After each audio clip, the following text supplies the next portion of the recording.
আসসালামু আলাইকুম।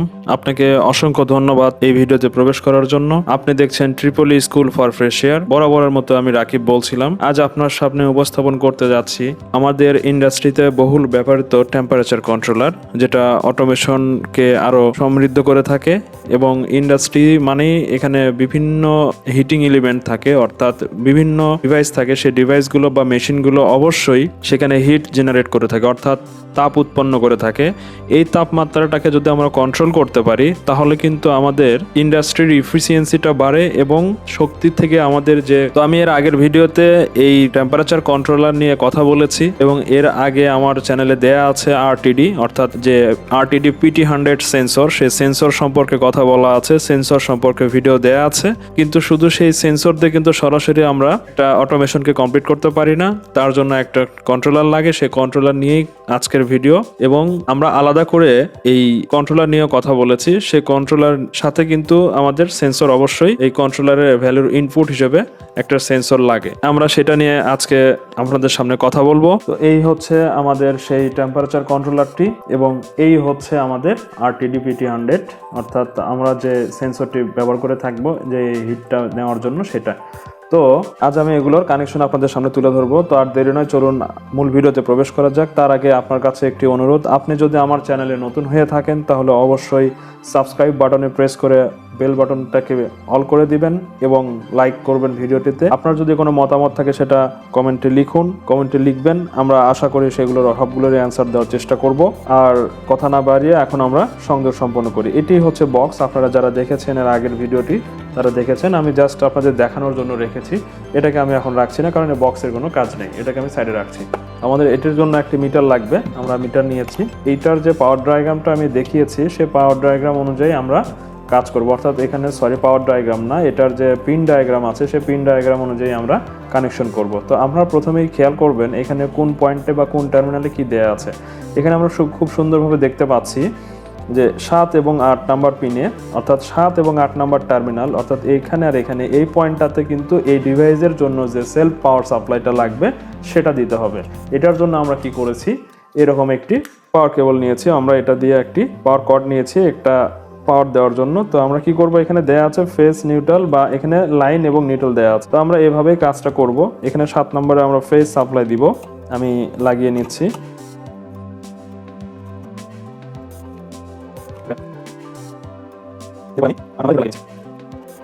এমতো অবস্থায় আমাদের এই ডিভাইসের কিন্তু পাওয়ার আপ করার কাজটা সম্পূর্ণ হলো। আমি এটাকে পাশে রাখছি। আপনারা এই যে আরটিডি দেখছেন, এই আরটিডি এটি হচ্ছে যে আরটিডি সেন্সরটি, এবং এটি হচ্ছে সেন্সরের যে আউটপুট, সেটি হচ্ছে এই টেম্পারেচার কন্ট্রোলারের ইনপুট। তো আমরা এখন ইনপুটে সংযোগটা সম্পন্ন করব। এখানে আমরা পাওয়ার সাপ্লাই দিয়েছি। এবার আমরা খেয়াল করুন 9, 10, 11, 12, 13, 14, 15, 16 নাম্বার টার্মিনাল কিন্তু খালি, একদম ফাঁকা। এখানে কিন্তু কোনো স্ক্রু নেই, আপনারা দেখতে পাচ্ছেন এটা একদম খালি পোর্ট। তো এখানে যেটা দেখাচ্ছে সেটি হচ্ছে যে এই যে আরটিডি লেখা আছে, দেখুন আরটিডি যেটি লেখা আছে 11, 12 এবং 13 এই দুটি হচ্ছে যে কমন। তো আমরা কি করব, এই লাল যেটি আছে সেটি আমরা 11 নাম্বার পিনে কানেক্ট করে দিব, অর্থাৎ 11 নাম্বার টার্মিনালে আমরা এই লালটা সংযোগ করে দিব। লাক্সটি একটু বড় টার্মিনালের চাইতে। এরপর 12 এবং 13 এই যে দুটি কেবল আছে সেম কালার, এই সেম কালারের যে কোনো একটি আমরা 12 এবং আরেকটি 13তে লাগিয়ে দিব।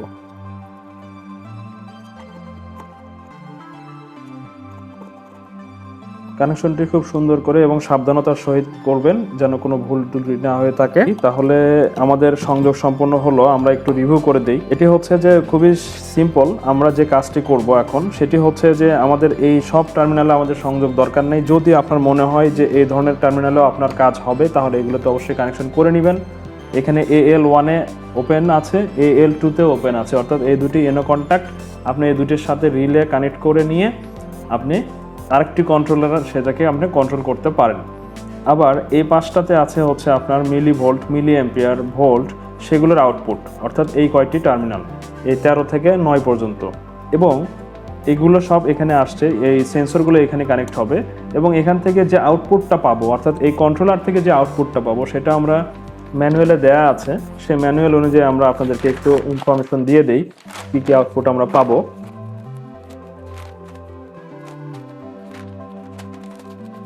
আমরা এখানে পাবো 0 থেকে 20 মিলি অ্যাম্পিয়ার। এখানে দেখা যাচ্ছে কিনা আমি বুঝতে পারছি না, এখানে একটু খেয়াল করুন।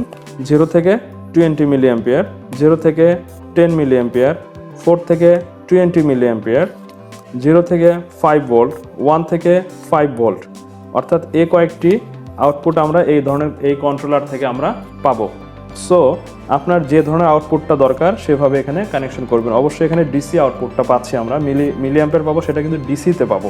এই হলো আমরা যেহেতু একটি সেন্সর কানেক্ট করেছি, এই সেন্সরটি আমরা এই পাশে কানেক্ট করব। এটা এই কন্ট্রোলারের ইনপুট হিসেবে, অর্থাৎ এই সেন্সর এটা আরটিডির কাজ কি, এখানে টেম্পারেচার বাড়লে টেম্পারেচারের সাপেক্ষে কিন্তু রেজিস্ট্যান্স বাড়া শুরু হবে এবং সেটি আমরা এখানে পাবো। অর্থাৎ যখন টেম্পারেচার বাড়বে রেজিস্ট্যান্সও বাড়বে, এটা সরাসরি এখানে চলে আসবে। এই যে রেজিস্ট্যান্স এখানে আসলো সেটার সাপেক্ষে ইন্টারনাল কনভার্সন হয়ে একটা আউটপুট আসবে, সেটা কিন্তু আর রেজিস্ট্যান্সে আসবে না, সেটা মিলি অ্যাম্পিয়ার বা মিলি ভোল্টে আসবে, যেটা আপনি সিলেক্ট করে দিবেন। আমরা এখন কি করব, এটাকে হিট করব। তো আমাদের রুম টেম্পারেচার যেটা, সেটা অনুযায়ী কিন্তু একটা টেম্পারেচার এখানে আছেই, সেটা 0 যে কোনোটা এনিহোয়ার যে কোনো টেম্পারেচার কিন্তু আমরা এখানে পাচ্ছি। সেই টেম্পারেচারটা কিন্তু এই কন্ট্রোলারে দেখাবে। এরপরে আমি কি করব, এটাকে এই লাইটার দিয়ে আগুন দিয়ে এটাকে আমি হিট করব, করে আপনাদেরকে দেখাবো যে আসলে এটা কিভাবে বাড়ে।